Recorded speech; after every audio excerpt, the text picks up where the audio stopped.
उमंग ले राम जी की सेना चली, राम जी की सेना चली। 4 अप्रैल 1991 दोपहर 12 बजे एक विशाल जन समूह अथाह समुद्र की लहरें ले रहा था। चारों ओर से लाखों नरनारियों के जयघोषों से आसमान को गुंजाता एक अंतहीन काफिला बोट क्लब की ओर बढ़ रहा था।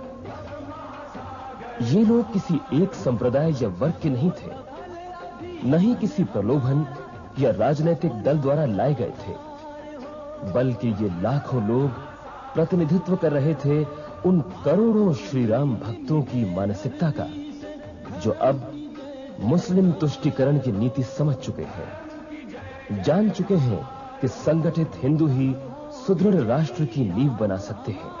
आज यह जो 300 लाख हिंदू आज दिल्ली में इकट्ठा हुआ है, ये क्यों इकट्ठा हुआ है?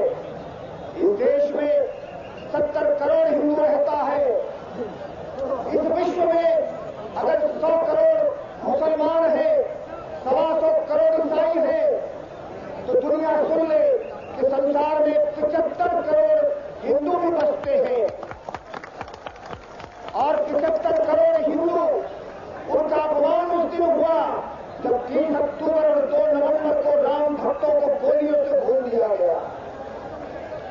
ये देश है जहां पर हमारे महात्माओं का, संतों का सम्मान होता रहा, उनके मार्गदर्शन में चलते थे। मगर हजारों वर्ष में ऐसा इतिहास देखने को नहीं मिलता।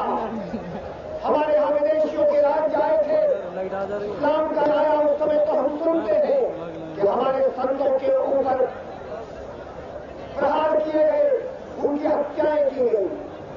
मगर बंधुओं, अपने विदेश में हमारे संतों का अपमान, कितना अपमान हुआ, और आज यह जो लाखों की भीड़ दिखाई दे रही है, यह जो हमारे संतों पर अपमान हुआ है, राम भक्तों का जो अपमान अयोध्या में 30 अक्टूबर 2 नवंबर को हुआ है, उस अपमान का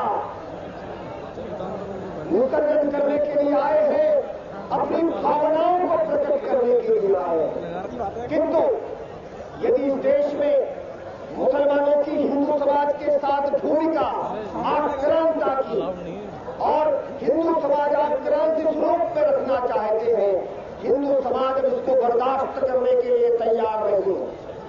यदि वे सोचते हैं कि हम कश्मीर का चप्पा चप्पा हिंदुओं से खाली करा लेंगे और फिर से देश का नया विभाजन कर लेंगे, तो इस देश के और दुनिया के मुसलमान समझ रहे भारत की 1 इंच भूमि का भी विभाजन अब नहीं होगा और नहीं होगा। हमें अपने मुस्लिम बंधुओं से कहना है, जहां भी भारत में बहुसंख्या में रहते हैं, वहां कहा जाता है कि ये स्थान संवेदनशील है, क्योंकि कोई आक्रांता यहां रहता है। आपके धार्मिक जुलूस नहीं निकल सकते, आपके विसर्जन की यात्राएं नहीं निकल सकती। हम बताना चाहते हैं, इस देश के भीतर कोई भी स्थान संवेदनशील नहीं हो सकता। हमें अपने मुस्लिम भाइयों से कहना है, हमारी यात्राएं निकलती हैं, और अगर आप उन यात्राओं पर हमले करेंगे और आप अपने आक्रांता के रूप को इस भारत में बनाए रखेंगे, मैं समझता हूं कि वो देश के लिए बड़े दुर्भाग्य का दिन होगा। देश में लाखों एकड़ भूमि है, आप अपनी मस्जिद कहीं बनाए।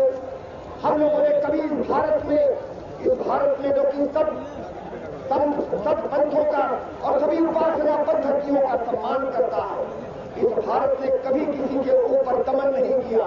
आप अपनी मस्जिद बनाए, मगर यदि आप कहेंगे कि हम अपनी मस्जिद वही बनाएंगे जहां राम की जन्मभूमि है, जहां कृष्ण की जन्मभूमि है, जहां भगवान शंकर का अवतरण स्थल है, तो आप समझ लें इस देश में अब वहां पर मस्जिदें